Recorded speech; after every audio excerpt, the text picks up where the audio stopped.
Olá, seja bem-vindo a mais um Encontro com a Palavra. É um prazer contar com a sua participação em mais um Encontro com a Palavra.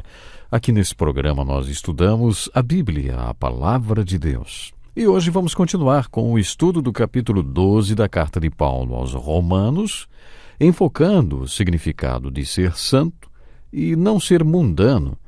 Jesus falou: o que adiantará o homem ganhar o mundo inteiro e perder a sua alma? Ou o que o homem poderá dar em troca de sua alma? Você seria um bobo se aceitasse trocar todas as riquezas do mundo pelo seu eu. Jesus nos alertou sobre perdermos a nós mesmos, perdermos o nosso eu, perdermos a nossa alma. Mas o que isso significa? Estamos falando sobre a boa, agradável e perfeita vontade de Deus para a sua vida.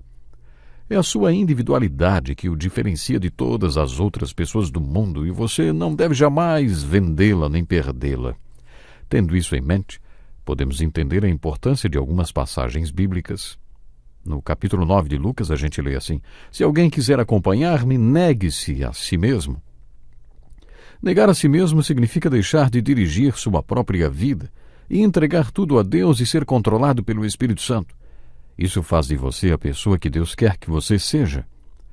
Na segunda carta a Timóteo, Paulo instruiu sobre como aconselhar os membros da sua igreja. Ele disse que geralmente o problema é que as pessoas se opõem. Deus tem um plano para cada um em relação ao que cada um deve ser e ao lugar que deve ocupar neste mundo. Opor-se a esta vontade causa infelicidade e ansiedade.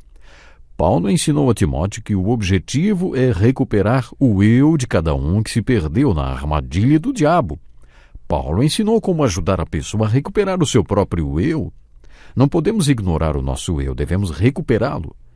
A história do filho pródigo conta que, no meio daquele chiqueiro, cheirando como um porco, e talvez até parecendo um porco mesmo, aquele filho pródigo, ele caiu em si, ele percebeu. Ele percebeu que não era para aquilo ali que ele tinha nascido. Ele caiu em si. Aonde é que eu estou? O que está acontecendo comigo?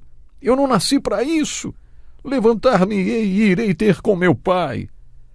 Essa foi a decisão dele. Dentro deste contexto do eu, preste atenção no versículo 12 de 2 Coríntios 10. Não temos a pretensão de nos igualar ou de nos comparar com alguns que se recomendam a si mesmos. Quando eles se medem e se comparam consigo mesmos, agem sem entendimento. Este versículo não é interessante? Ele diz que não devemos nos comparar. Mas por quê?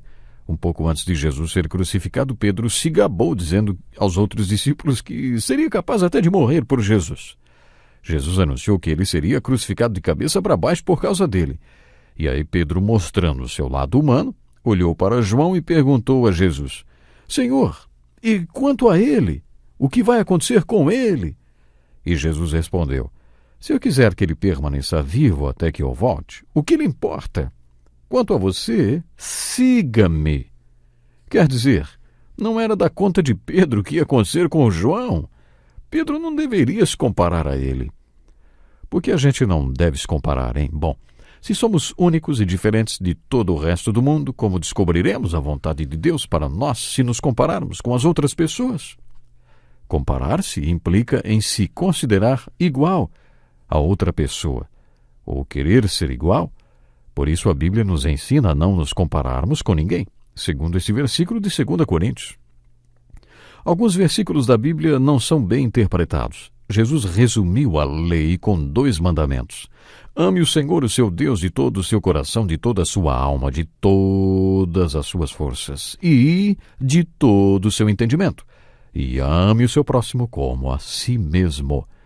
Isso quer dizer que devemos amar a Deus, ao próximo e a nós mesmos. Não quer dizer que cada vez que passarmos diante de um espelho, devemos parar e reverenciar a nossa imagem e dizer: eu me amo, eu me amo.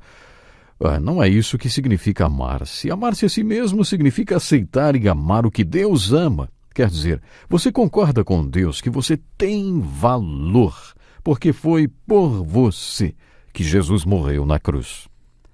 No versículo 2 de 2 Coríntios 4, Paulo vai um pouco além e diz que depois de sermos transformados, nascidos de novo e estarmos em união com Cristo, assistidos pelo Espírito Santo e sermos a pessoa que Deus quer que sejamos, aí então podemos nos recomendar à consciência de todos diante de Deus. Ou seja, podemos dizer: o que vocês acham disso? Não é um milagre? Eu não fiz isso, Deus fez. Não é maravilhoso que Deus opere um milagre desses através de um simples mortal como eu?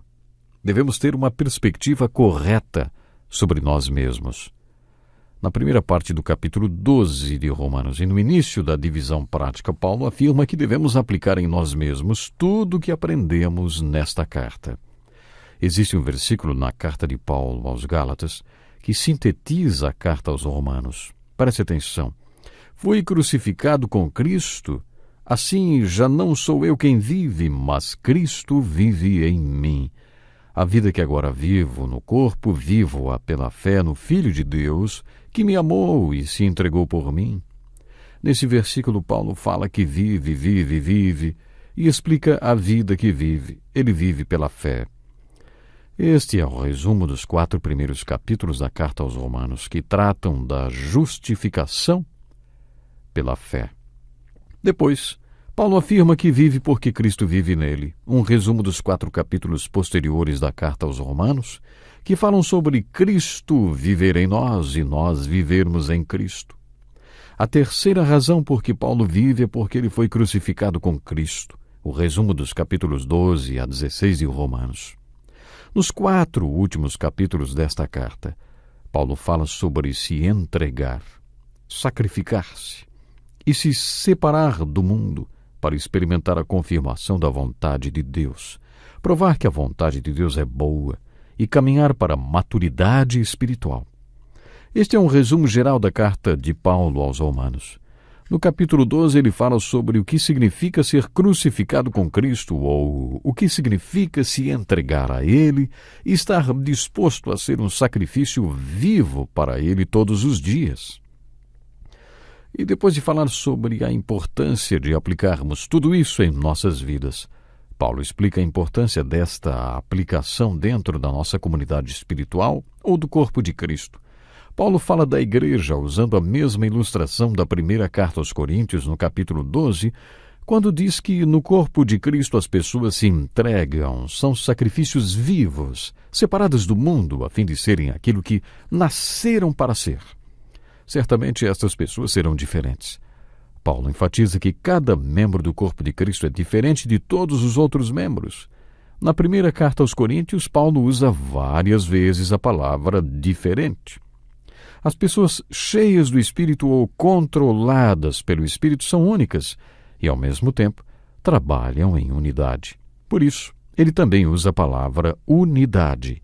Portanto, ele apresenta 2 opostos no corpo de Cristo.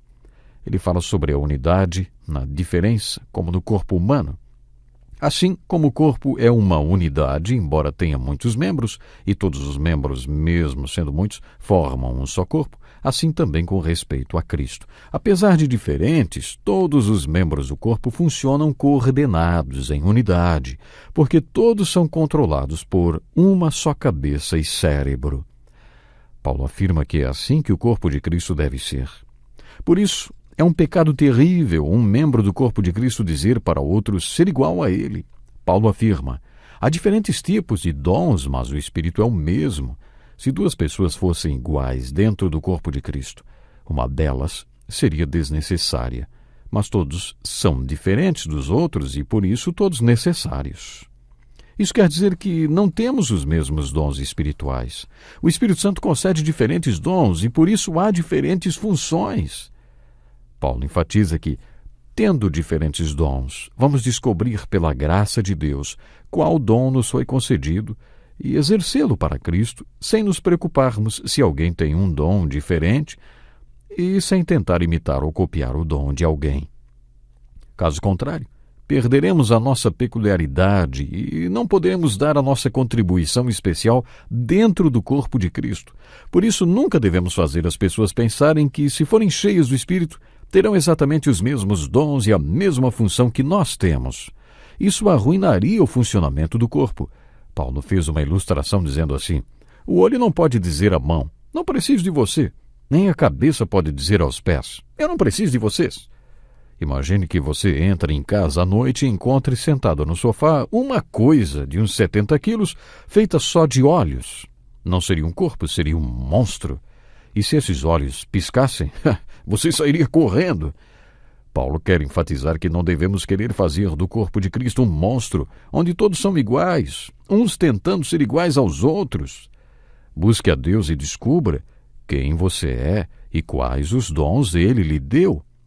Depois coloque seus dons para funcionar. Assim você dará sua contribuição ao corpo de Cristo.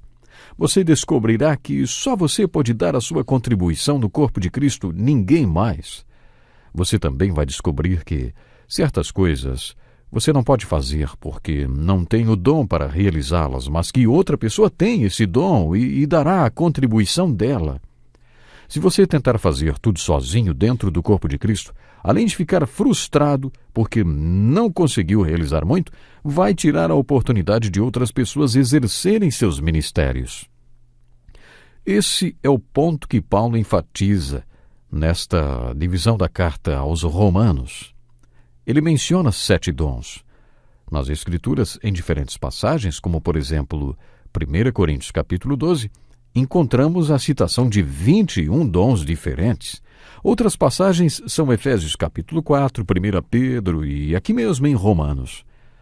Somando todos os dons mencionados, chegamos a 21.